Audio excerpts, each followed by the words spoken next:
weeks ago, news outlets were warning against the serious health risks associated with intermittent fasting. 8-hour time-restricted eating linked to a 91% higher risk of cardiovascular death is what the headlines read. But is this scare campaign founded? Does intermittent fasting really increase risk of cardiovascular death? In today's video, we're breaking down the science on intermittent fasting. We'll talk about who this strategy is not for, and I'm going to cover 3 things that you should keep in mind if you're going to use intermittent fasting to make sure that this is a healthy strategy for you. We're also going to cover the major flaws in this recent nutritional epidemiology study, and we'll look at what studies say about using intermittent fasting for improving health. So the most recent study that everyone is referencing that's scaring people into avoiding intermittent fasting or risk dying of cardiovascular disease has some pretty major flaws. The information was presented during a poster session at the American Heart Association's annual conference in Chicago in March of this year, 2024, which was just a few weeks ago. The study was a nutritional epidemiological study that followed people from 2003 to 2018, which means they observed the health of these study participants at baseline in 2003, and they compared that to their health at the end of the study in 2018. At the outset of the study, they documented study participants' dietary patterns based on 2 dietary recalls, which basically just asks study participants what they ate each day on 2 separate occasions. There were no interventions. These study participants weren't given a fasting regimen to follow. The researchers just noted the time frame in which these people ate. Of the 20,000 people in the study, there was a group of 414 people that ate all of their meals with an eating window of less than 8 hours. There was another group of over 11,000 people that ate their meals in a 12 to 16-hour eating window. The results of this study are based on comparing these 2 groups, which in and of itself seems like a pretty big flaw to draw major conclusions comparing a group of 400 people to a group of 11,000 people. That's a pretty dramatic difference in group size. There were some other key differences between the groups that are important. The group with the shorter eating window had a higher rate of cardiovascular disease at the onset of the study.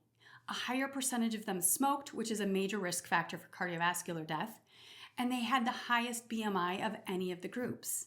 All of these factors certainly indicate the participants in this group were less healthy going into the study. Again, this was an observational study. There was no interventions. And at the outset of the study, intermittent fasting wasn't a popular dietary strategy. So the people in the group that were eating all of their meals in less than 8 hours, who also tended to smoke more, had a higher BMI, probably weren't intentionally using intermittent fasting as a therapeutic health strategy.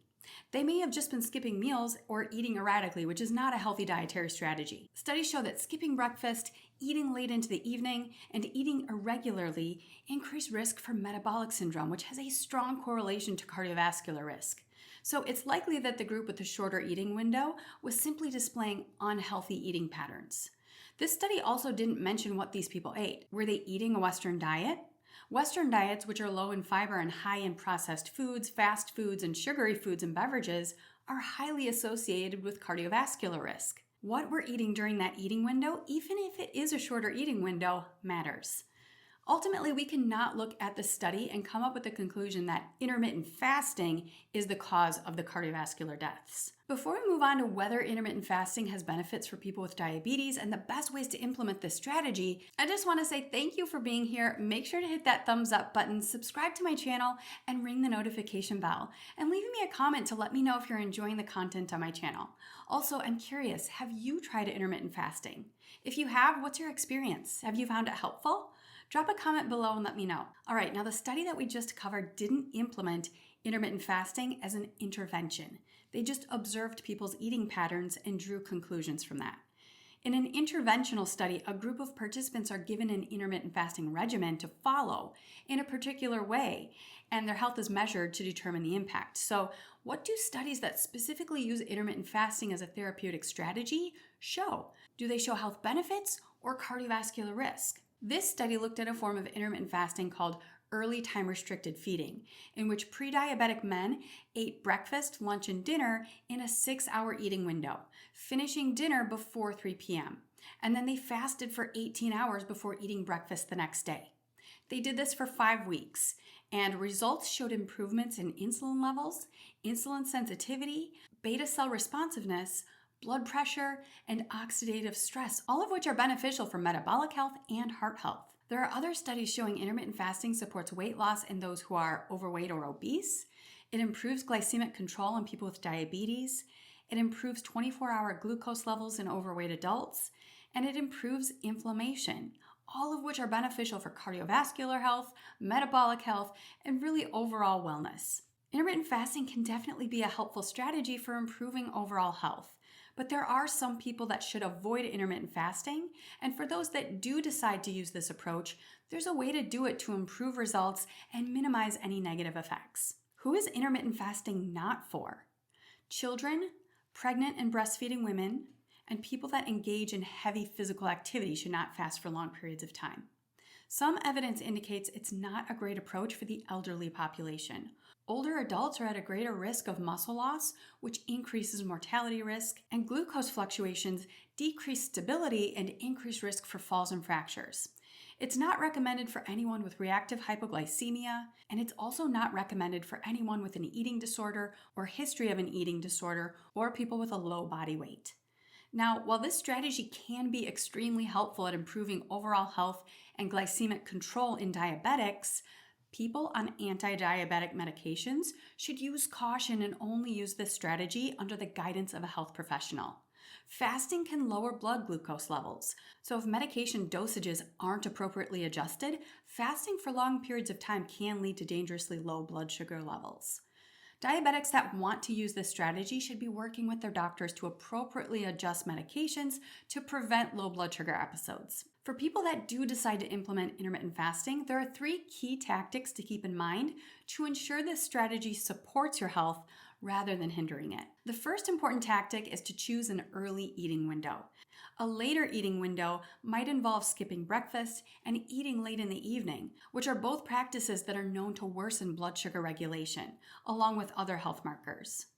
When we eat late in the evening, too close to bedtime, it alters the composition and function of the gut microbiota, which are the trillions of microorganisms that live in your gut and actually play a big role in blood sugar regulation. In the evening, our body is also naturally more resistant to insulin. So when we eat in the evening, our body is not as efficient at getting the glucose from that meal or snack into our cells. Studies even show that eating a late dinner causes a higher glucose level after breakfast the following day. Late night eating is associated with an increased risk for diabetes and obesity. So to avoid these negative consequences, choose an early eating window where you have breakfast and your dinner is at least 3 hours prior to your bedtime. For example, if you decide on a daily 10-hour eating window and 14-hour fasting window, you might have breakfast at 8 a.m. and finish dinner by 6 p.m. If you want to do a 16-8 schedule where you eat for 8 hours and fast for 16, you might have breakfast at 9 a.m. and finish dinner by 5 p.m. Choosing an early eating window is more aligned with the body's circadian rhythm because our digestive capacity and metabolic hormones are naturally optimized for digesting and metabolizing food earlier in the day. The second important tactic is to get enough protein during your eating window. Some studies show that intermittent fasting can result in a decrease in muscle mass. This may be because people aren't getting enough protein during their eating window. Adequate protein intake is vital for maintaining muscle mass, so it's really important to ensure you're getting enough in your diet. Experts in this area recommend aiming to eat 0.7 up to 1 gram of protein per pound of ideal body weight. So for someone weighing 150 pounds, that would mean aiming for between 105 and 150 grams of protein per day. During your eating window, focus on quality protein-rich foods like poultry, grass-fed beef, wild game, wild-caught fish, eggs, nuts and seeds, high-quality protein powders, and even some legumes like lentils. The third important tactic to ensure intermittent fasting supports your health is to eat healthy during your eating window. No amount of fasting can make up for eating unhealthy food. This style of eating is not a free pass to eat ultra-processed junk food. Ultra-processed foods that are high in a Western diet are linked to cardiovascular disease and other chronic diseases. During your eating window, ensure you're focusing on healthy foods, such as the quality protein sources I just mentioned, healthy fats, and fiber-rich vegetables and fruits. To avoid blood sugar spikes during the eating window, really everyone, but especially people with diabetes, prediabetes, and insulin resistance, should avoid high glycemic, high carbohydrate foods that are refined and processed. The foods we eat during the eating window matter. Intermittent fasting is not going to lead to health and longevity if the foods you're eating are processed junk.